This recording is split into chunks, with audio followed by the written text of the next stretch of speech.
So you're in the middle of your 2024 plan. You've made your plan for 2024 based on your expectations and your best guess at what you were forecasting for your industry sectors and the overall economy for 2025.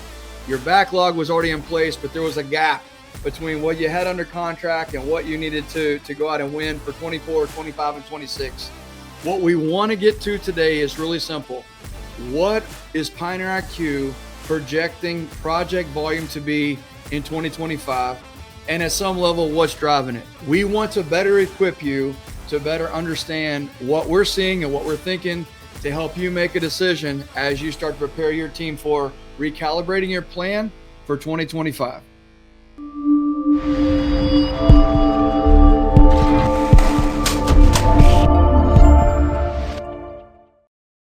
Welcome to the PioneerCast. I'm DeWayne Ables, founder and president of Pioneer IQ. I hope over the course of the next few minutes, you're able to pick something up that helps you understand what the market's likely to do and to prepare you as you start to think about recalibrating your plan for 2025. This is a topic that we get into all the time that is a lot of conversation around project volume. How many people will you need to hire, or how many people should you slow down from hiring? Is this going to be a year where you get to take a deep breath? Keith and I are going to walk you through what we're seeing, give you our forecast so that you and your team can make your own decisions. Keith, this yet again is another one of those topics where it's big, it's macro, but it oftentimes drives a lot of decisions. The only thing we're talking about today is the Pioneer IQ forecast for 2025 when it comes to project volume and what executives should expect as they start to prepare for their 2025 plan. Yeah, absolutely. Hey, so I got to tell a joke up front. So you know why God invented economists, right? To make meteorologists to make meteorologists feel really good about themselves. So, hey, that's my disclaimer right up front. Hey, your backup job should totally be comedian, bro. Everybody that knows you knows you're the man on that. Great. Yeah, for sure. I don't know about that. I'll keep my day job. So yes, let's show them the forecast for a second. So we're going to dive right in. We build these advanced models, and these advanced models use a very different type of methodology than maybe what you're used to seeing. So in the past, the way a lot of models work is they look at a trend on some data point like this. And when they want to predict what that's going to do, they look at that same data and they just go ahead and say, well, it kind of does this in these cycles. So we're going into a new cycle and it's going to look like just a repeating of that pattern. We don't do that. We know that when you think about construction, there's a group of economic activities, a group of economic factors that push and pull on the industry. And so we've gone in and we've looked at thousands of different factors, and we have found, using statistics, the 18 to 22 that really matter, the ones that are correlated heavily to construction spending. And so then we allow the algorithms to go in and look at those conditions currently, and also look back over 23 years of data to understand cycles and understand how it pushes this model around. So just to show you, we have a pretty good confidence level, because right now this particular model, batting about 94% accuracy 3 months out. We've got some new data coming in.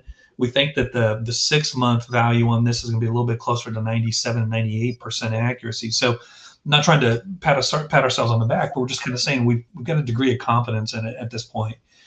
So here's what the model's showing us. Okay, so when we look out over the next 18 months, this is the prediction. So this is the actual, and this is the prediction. And so the mainstream prediction that we've got is that it looks flat, okay, but it, on a historical basis, is still sitting at a record level of spending. Some of that's inflation driven, okay, but the bottom line is the environment you've got is the environment you're going to keep based on what the model is looking at. Now, there's a couple of things here, DeWayne. We call it the cone of variability, kind of like a hurricane. Could it shift to the left, shift to the right, shift up or shift down? Another way to think about this statistically is kind of interesting, because the model is seeing a series of scenarios. So it may be seeing consumer spending that comes in a little bit better than expected, or it may see something in the commodity lines that comes in a little bit better than expected. And so it will paint a series of scenarios that says that the curve could be that hot. The other thing it does, it says based on some negative factors, it could be this low.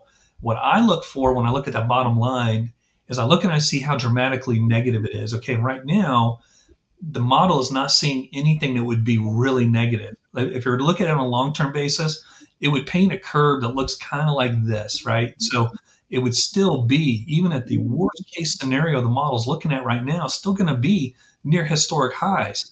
So it's got a high degree of confidence. If it were shooting down like this, which we do have some models that show it like this, then it would say, okay, there's a lot of fear, there's a lot of risk, there's a downside bias to what it's looking at, and it sees a lot of scenarios that could push it lower. But right now, again, out of 18 to 22 different economic metrics, looking out in the future, looking at different scenarios and playing the scenario game, there's just not a lot of downside right now in the forecast. So I would think when you think about project work, even though we're kind of hearing the anecdotes out there saying that there's a little bit of trepidation out there and a lot of projects that are going to be shovel ready next year, maybe a little bit of pullback in those. Right now, based on the model, we're just not getting that reaction. And this is one of those, DeWayne, where we update it every single month with brand new data. And sometimes what we call the back end of the curve, we get 6 to 8 months out. Sometimes this back end of the curve will whip on us, right? It'll pop up and it'll pull down. We get a whipping back there, but the curve over the next 6 months is usually pretty stable, and you don't get a lot of whipping in there. So, we're looking by Q3, Q4, the forecast right now is still showing it pretty stable looking ahead. So again, this is as of data that we had in the middle of May. We'll get next wave of data in the middle of June, and then it takes us a couple of weeks to update the models, but that's kind of what we're looking at for now. Yeah. So I think what's really interesting is as you start, this is taken in, this is a really important point to make here is we've been doing this for design and construction companies since 2002. A lot of people don't realize that.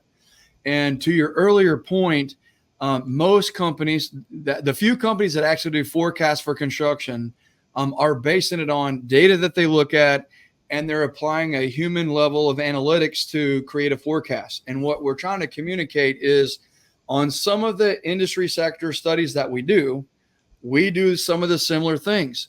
But in things that we've been monitoring for years, we've built statistical models for, and we have a lot of automated models now that are actually helping us predict that, which is removing the human error and human interpretation, right? Which is why the confidence is statistical, not opinion. So it's a really important point here. When you start to look at what the model's forecasting, which we bank on, and then you combine that with what Keith and I are hearing from the owner side with people who are buying design and construction services, and then you combine it with what we're hearing from people who are delivering design and construction services, Keith and I are very much on the top line of that forecast. Now, people might think that, well, we would assume PioneerQ would take that position. Frankly, I would rather see us on the downside of that model because so many of the design and construction firms that we're working with are so far out of their skis, they're burnout. People in recruiting are their number one topic, and they're statistically 37% out of their skis on average, right, Keith? That's the number that we've been working from. Yeah. And so it actually concerns me that we're projecting this and that Keith and I are both on the top side of that curve. And so for us, we wanted to communicate to you what the model's projecting. We wanted to communicate to you what side of the model we're standing on as men who are required to help create forecasts and prepare people. But here's what I would say to you is you need to control your pace in 2025. 2022, 2023, 2024, executives have been taking on what their clients have been asking them to do because they don't want to disappoint them. They're scared to say no, or they have astronomical goals that you're trying to reach, or they've become an ESOP and they're trying to grow that. All of those things are important. But what we're helping you understand is that the forecast in the economy and project volume is not going to pull your constraints back. You're going to have to make those choices and control your pace for yourself and for your team, or it could continue to get out of control.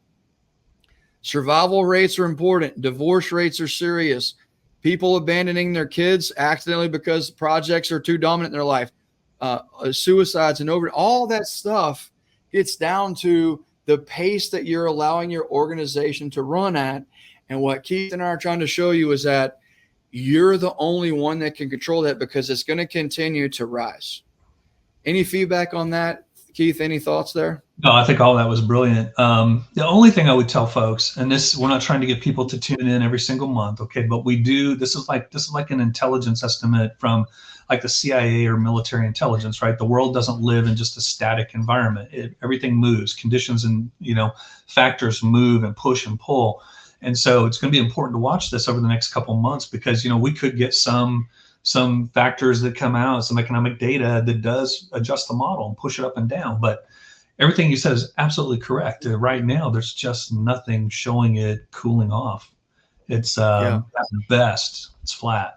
Yeah. At record high level.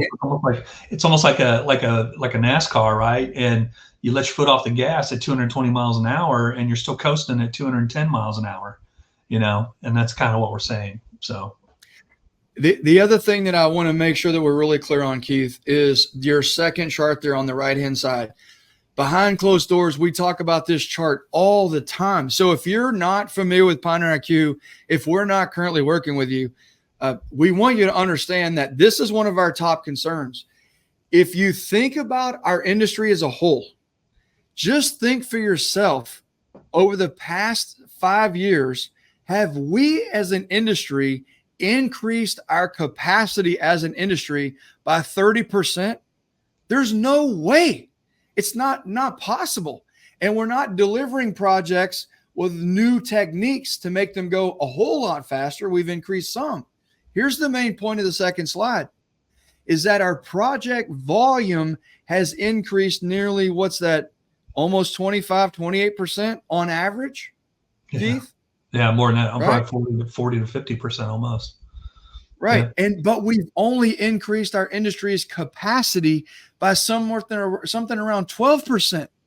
And in 2024, we've seen more mid-level managers and executives exiting the industry because they're burnt the hell out.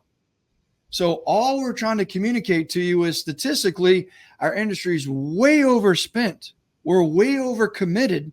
And most firms that we're working with, because they truly love and want to serve their clients, they aren't saying no.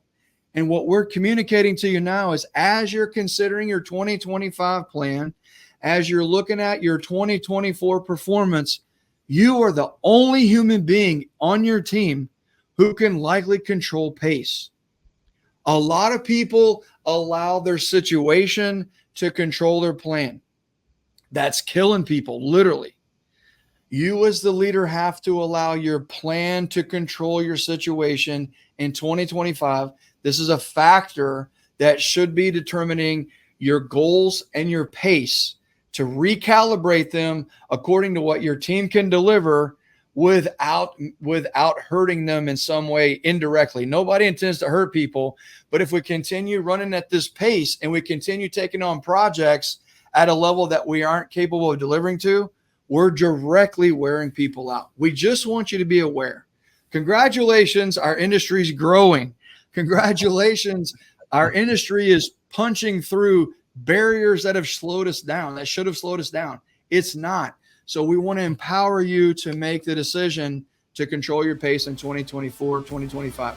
Keith, thank you. This is probably the most clarity that we've given on just this subject by itself. And again, our heart is locked into the place of realizing that leaders are required to juggle so many balls. And this particular ball is one that we just want to give you insight on so that you can make that decision as you're going into 2025. Anything, Keith, before we exit on that? No, I just appreciate everybody, be safe. That's the biggest thing. Yeah. Be safe.